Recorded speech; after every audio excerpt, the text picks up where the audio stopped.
Gledate Gorenjska poročila na GIF TV.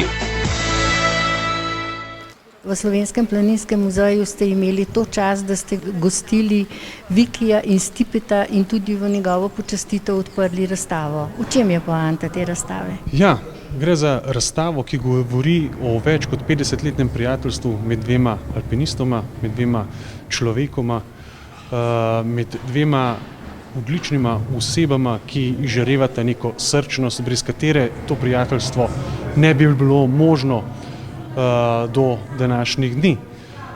Oba dva sta vrhunska alpinista, govorimo o Vikiju Grošlju in Stipetu Božiču. Gre za alpinista, ki sta stopila skupaj na vrh najvišje gore sveta. Gre za alpinista, ki sta stopila na 7 najvišjih vrhov na 7 celinah. Gre za alpinista, ki nista samo alpinista, ampak gre za promotorja alpinizma ne samo pri nas doma, ampak tudi v svetu. Sta pa tudi mnogo več kot alpinista, sta kulturna delavca, sta predavatelja, sta publicista in sta navsezadnje tudi humanitarna delavca.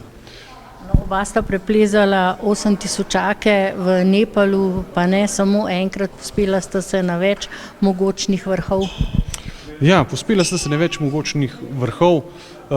Verjetno so ravno te ekspedicije nekako ju povezale v prijateljstvo, ki še vedno traja. Lahko rečemo o navezo, ki zgleda, da bo doživela še naslednjih 50 let. Koliko časa bo tale razstava na ogled v Slovenskem planinskem muzeju? Ta razstava bo na ogled do 22. februarja 2023, ko bomo odprli novo razstavo z naslovom Naši Nordijci, ki se bo nekako začela skupaj s svetovnim prvenstvom v nordijskem smučanju. Hvala lepa. Prosim.